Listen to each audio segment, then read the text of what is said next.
Conservative MPs are being urged to vote against the government tomorrow over who should foot the bill for key fire safety improvements following the Grenfell Tower tragedy.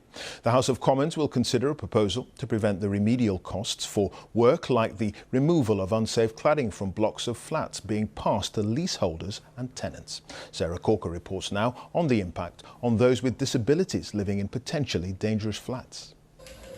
I've just built up a small, modest little life for myself, and the fact that that could be taken away from me is frightening. For those with disabilities, the financial burden of Britain's cladding crisis has reached another level. Sarah's building in Birmingham is covered in dangerous material.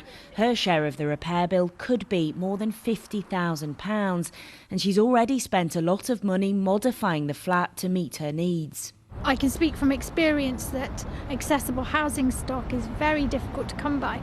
So the fact that I have invested in making adaptations to my home, to have somewhere safe to live and look after myself and be working as long as I can, ultimately I'm very frightened for my future. I don't know where I'm going to end up in a few years' time. Until 8 in the morning. And then there are the safety concerns.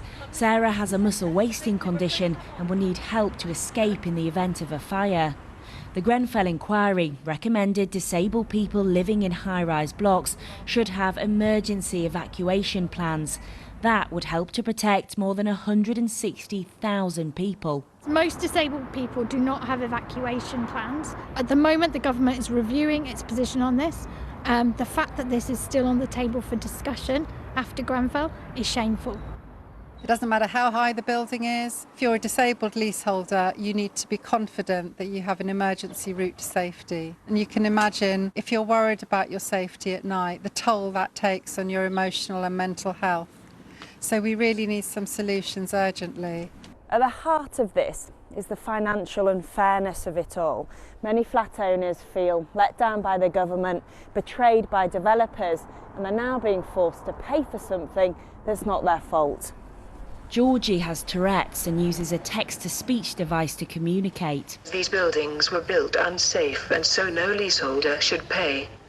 The timber cladding on her block in Manchester is a fire hazard, but because the building is under 18 metres, it isn't eligible for government grants, so Georgie could be forced to take out a long-term loan to cover repairs. What financial impact is this having on you and your ability to pay?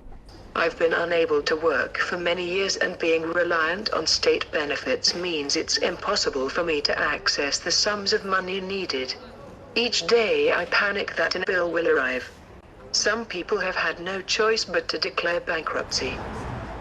The government says it is working with disability groups to improve guidance for evacuation and to set up a £5 billion cladding fund.